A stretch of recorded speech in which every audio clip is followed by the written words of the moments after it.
Sekarang dengarkanlah cerita tentang 10 pendeta pelaksanaan upacara atau 10 harti itu. Ke-10 pendeta itu, apabila dikembalikan ke dalam badan jasmani tidak lain adalah telinga, kulit, kedua mata, lidah, hidung, kaki, dan tangan, alat kelamin, dubur, dan ucapan, tindakan, dan gerakan, pelepasan sperma, air seni, dan pengeluaran tinja. Kesemuanya itu merupakan kurban tuangan.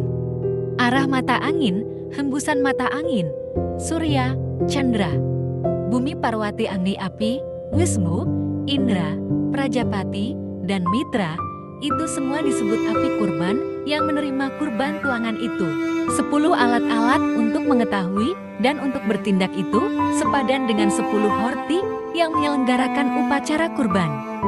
Dan jenis kurban itu menjadi bahan bakar yang patut dituangkan untuk menyalakan ke-10 api kurban itu. Pikirkan dan simpanan pahala-pahala yang baik dan yang buruk sebagai sumbu api itu. Sebagaimana diketahui semuanya itu berkaitan dengan kehidupan keduniawian.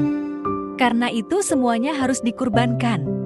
Setelah semuanya dikurbankan, maka yang tinggal adalah pengetahuan tertinggi dan sejati. Kita semua sudah mendengar bahwa seluruh macam cabang ilmu pengetahuan. Namun bagaimanapun juga, pikiran atau kenyataan dari pikiran. Ilmu pengetahuan sebagaimana disadari hanyalah merupakan sarana untuk memahami, jadi bukan menjadi bagian dari pikiran itu sendiri, meskipun bagaimana pikiran itu sendiri. Meskipun dengan ilmu pengetahuan, kita dapat memahami apa dan bagaimana pikiran itu. Roh membentuk dirinya menjadi gugusan abstrak dan ia merasuk ke dalam jasad kasar yang terlahir dengan proses pembuahan yang menunjang jasad kasar itu. Dari sebelah dalam adalah api yang disebut Garhapatia. Dari api inilah dibentuk api-api yang lain. Pikiran itu disebut api Ahwania. Ke dalam api itu dituangkan kurban tuangan dan dari sana dihasilkan pengetahuan weda-weda.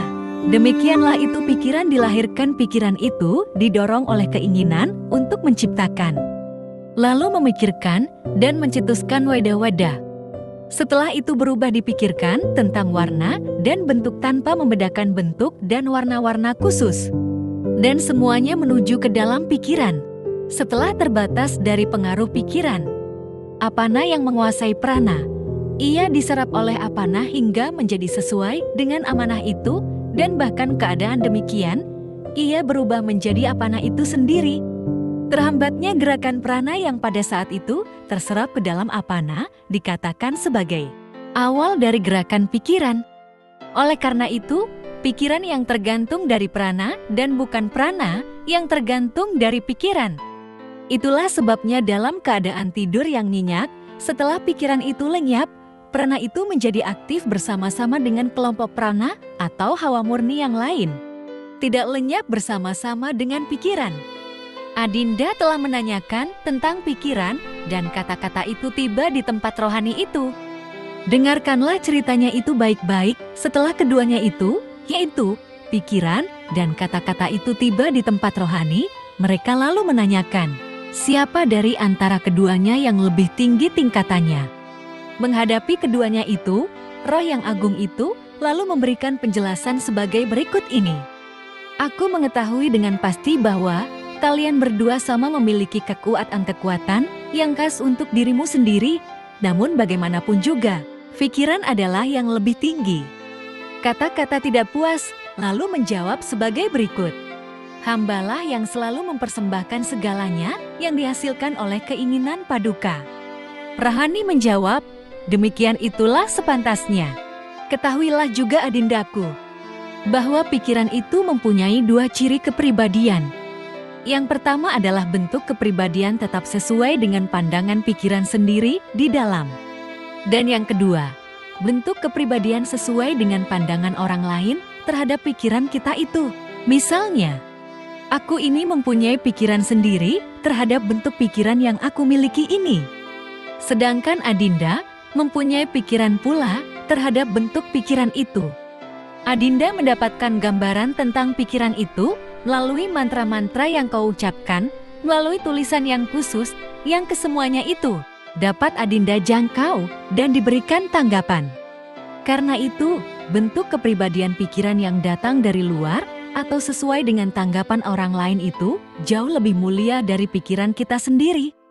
Itulah pula sebabnya mengapa pikiran mengarah ke dalam jauh lebih tinggi mutunya dari pikiran yang diarahkan keluar.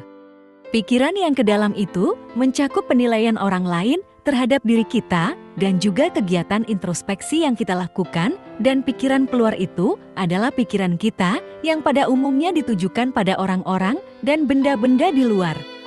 Karena itu wahai Adinda, jangan lagi ragu-ragu kemana Adinda akan menuju. Dengan penuh penyerahan nikmatilah buah-buah dari kesetiaanmu, dan aku dengan menarik nafas dalam-dalam ku hidup pula pikiran yang Adinda pancarkan, dan ku sebut namamu, Dewi mulia yang menguasai kata-kata. Selamanya bermukim di antara prana dan apana. Tetapi Dewi yang diberkati itu tergelincir ke dalam apana. Karena berpisah dengan prana, dia tidak bisa lagi muncul ke atas bagaimanapun diusahakan untuk mendorongnya. Karena itu, dia bergegas menuju Prajapati, seraya mengaturkan sembah. Semoga Paduka yang suci merasa puas dengan diriku ini. Pada saat itu, prana muncul sekali lagi untuk mendorong timbulnya kata-kata. Berpapasan dengan hembusan nafas yang dalam dari tarikan nafas yang terakhir, maka sejak saat itu tidak pernah lagi terdengar ucapan kata-kata. Kata-kata itu ada yang dikeluarkan dengan jelas. Ada pula kata-kata yang tidak terdengar sama sekali, yaitu berkata-kata dalam pikiran. Dalam hal nilai kata, yang tidak diucapkan lebih bernilai dari kata yang dikeluarkan. Kata-kata yang tidak diucapkan dapat mempunyai banyak arti dan ia selalu menghasilkan kekekalan dan kebebasan. Kata itu mempunyai sifat ganda yang berlawanan sifat suci dan tidak suci. Adinda perhatikanlah hakikat dasar dari kata-kata itu. Istri Brahmana selanjutnya bertanya, apakah yang diucapkan oleh Dewi Penguasa? Katanya dahulu, ketika Kakanda merasakan dorongan keras untuk berbicara, tetapi perkataan itu tidak bisa keluar. Pada waktu itu, kata-kata yang bangkit di dalam badan, berkat dorongan prana, lalu bersama-sama dengan prana itu, mengalir ke dalam apana. Dari sana, ia menuju ke udana, dan bersama-sama dengan nafas terakhir keluar dari badan, namun segera diserap oleh alam raya bersama-sama dengan Wiyana. Setelah itu diserap oleh Samana dan tetap tinggal di dalamnya. Demikian itulah kata-kata itu diucapkan pada zaman dahulu itu, maka pikiran di dalam yang tidak bergerak itu dibedakan dengan Dewi Penguasa kata-kata yang bergerak. Dalam hubungan ini, sering diceritakan suatu kisah tentang 7 pendeta penyelenggara upacara. Masing-masing mereka itu adalah hidung, mata, lidah, kulit, dan telinga, dan 2 yang lain adalah pikiran dan pengertian. Masing-masing mereka itu berdiri sendiri dan dibatasi ruang yang jauh jaraknya hingga masing-masing tidak saling mengenal. Itulah wahai Adinda, ke-7 pendeta pelaksana upacara kurban itu. Mengapakah mereka tidak saling mengenal satu dengan yang lain? Mohon dijelaskan sifat masing-masing pendeta itu. Tidak mengenal sifat suatu benda, berarti juga tidak mengenal benda itu sendiri. Demikian selanjutnya.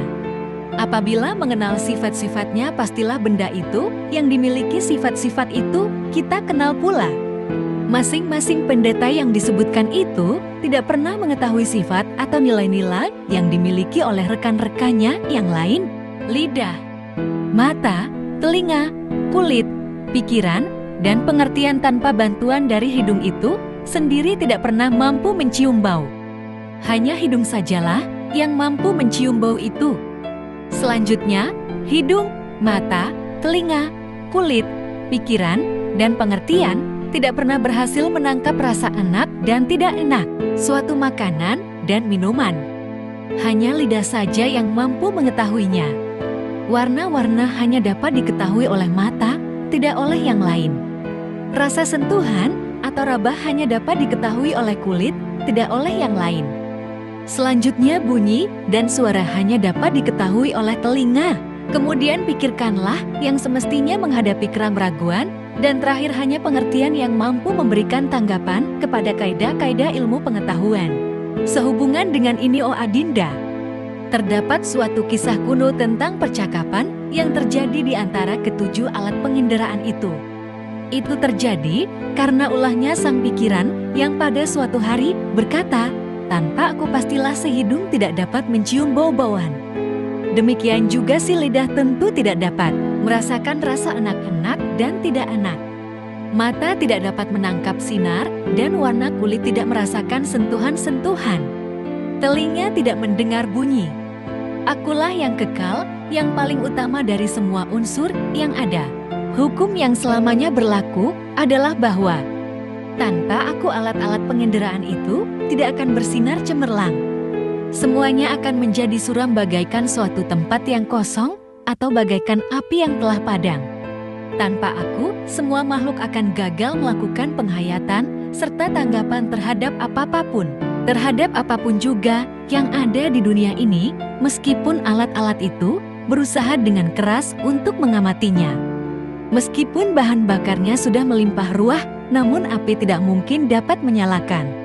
Mendengar pertanyaan yang dikeluarkan oleh pikiran itu, semua alat penginderaan itu lalu menjawab, "Hai saudaraku, pikiran mungkin ucapan saudara itu benar adanya, tetapi hanya apabila saudara pikirkan mampu menikmati segala kenikmatan itu tanpa kami sendiri yang menyajikannya ke hadapan saudara. Sungguh apa yang saudara ucapkan itu menjadi kenyataan, tetapi tunggulah agar kami tidak berfungsi lagi. Namun rasa puas masih dapat saudara nikmati dalam kehidupan. Masih dapat ditunjang, serta saudara masih terus dapat menikmati berkat kenikmatan. Apabila kami semua sudah terserap dan lenyap, sedangkan kenikmatan masih ada, mampukah Anda menikmatinya dengan mengandalkan dorongan keinginan saja? Sungguh menyaksikan hal itu dapat terjadi. Yang benar adalah bahwa saudara dapat merebut serta mempergunakan kemampuan-kemampuan khusus yang kami masing-masing memiliki. Nah, sekarang silakan tangkap warna itu dengan hidung, rasa enak dinikmati dengan mata, dan silakan cobalah mencium bau itu dengan telinga dan rasa kulit dengan lidah. Dengarkan bunyi dengan kulit dan selanjutnya rasa kulit dengan pengertian. Mereka yang mempunyai kekuatan kemampuan hebat tidak akan dibatasi oleh sejuta peraturan khusus. Peraturan-peraturan hanya dikenakan kepada mereka yang lemah dan mempunyai kemampuan terbatas semacam kami ini. Silakan sekarang saudara menikmati kenikmatan yang belum pernah saudara rasakan sebelumnya. Saudara tidak akan mampu menikmati apapun juga yang belum pernah dinikmati terlebih dahulu oleh kami-kami ini. Sebagaimana halnya seorang murid datang menghampiri gurunya untuk mendapatkan pelajaran seruti. Dan setelah memahami ujangan gurunya itu, lalu menerapkannya. Demikian itulah hendaknya saudara memperlakukan objek-objek yang kami ajukan ke hadapan saudara, baik yang dahulu maupun yang akan datang, baik dalam tidur maupun dalam jaga. Makhluk yang bodoh, meskipun pikirannya terganggu dan bahkan tidak berfungsi, namun ia masih dapat hidup dengan mengandalkan fungsi kami yang lemah ini. Juga makhluk-makhluk yang sudah melakukan kenikmatan hayal pada suatu saat didorong oleh keinginannya untuk menikmati kenyataan tentu akan kembali kepada objek-objek panca inderanya. Orang yang ingin mendapatkan kenikmatan dan kepuasan hanya dengan pikiran dan khayalan belaka tanpa memperhitungkan ketergantungannya dengan benda-benda kebutuhan untuk hidup selalu akan menemui ajalnya karena kehabisan prana bagaikan nyala api yang kehabisan bahan bakarnya. Yang benar adalah bahwa kita ini terikat kepada sifat-sifat kita masing-masing dan kita tidak mengenal sifat-sifat yang dimiliki oleh yang lain. Tanpa kami, saudara tidak akan pernah mendapatkan persepsi. Tanpa kami, saudara tidak akan pernah mendapatkan kesenangan. Bersambung. Demikianlah Wiracarita Aswamedha Parwa bagian ke-21 sampai ke-22. Aswamedha Parwa disebut juga Aswamedika Parwa yang memaparkan kisah upacara besar Aswamedha, yaitu penganugerahan Prabu Yudhistira menjadi Maharaja di Raja Hastinapura. Jangan lupa follow dan subscribe untuk Wiracarita selanjutnya.